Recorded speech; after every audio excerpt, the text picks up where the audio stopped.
Chairman Kim and I just signed a joint statement in which he reaffirmed his unwavering commitment to complete denuclearization of the Korean Peninsula. We also agreed to vigorous negotiations to implement the agreement as soon as possible. The sanctions will come off when we are sure that the nukes are no longer a factor. That was President Trump saying maximum pressure will remain until North Korea completely gets rid of its nuclear weapons. So how soon is that actually going to be?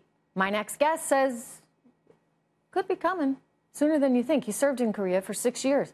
Joining me right now, Fox News military analyst, Colonel David Hunt. Colonel, welcome. Good to have you here. All right. So there's this opportunity now for them and an opportunity for the world. But they get to follow through on their end of the bargain. Will they, do you think? And if so, how long is this whole process going to take? Well, they never have in the past. New president, new attitude. You hope they do for world peace. This is in a backdrop of which we've been at war for 17 years. We got a force that's been in combat a long time. So the timing of this. Step number one is we don't really know how many nukes they have in North Korea. We estimate 20 to 40. We don't know how many facilities. We think it's between 100 and 200. So the first step is they have to declare exactly what they have. And then we, the international community, probably led by the United Nations, has to have unfettered access to the most restricted country in the world. Yeah. So they have to tell us where the stuff is, what it is, and then we have to go look at it. Sure. And then things like chemical weapons have to be destroyed. Nukes have to be dismantled. Chemical weapons have to be destroyed. So it could take a while. It's a minimum of it. This is at least a 2-year process. Yeah. With this first step, though, as we said, we're not going to do these multi-country exercises, which is a very, very good step. They're kind of a waste of time.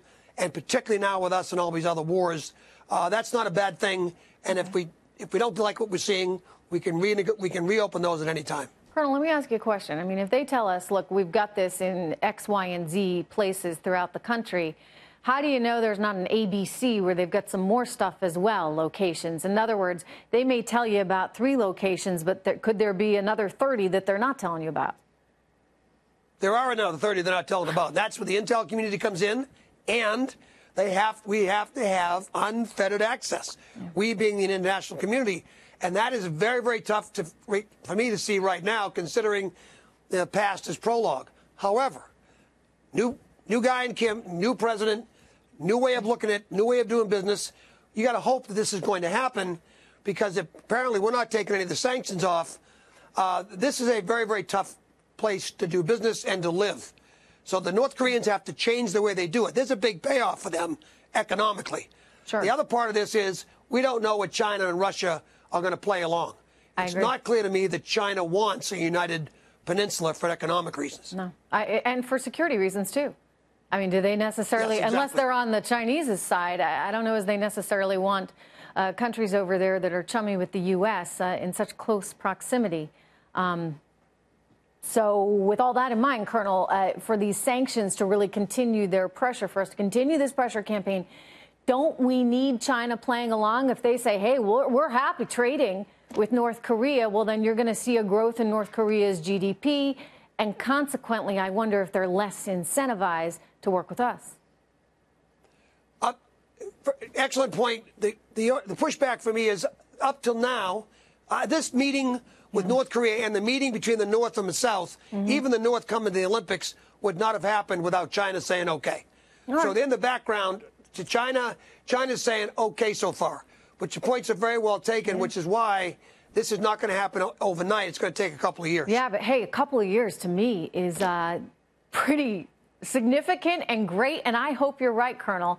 That would be wonderful to see. Me too. Colonel Hunt, good to see you, sir.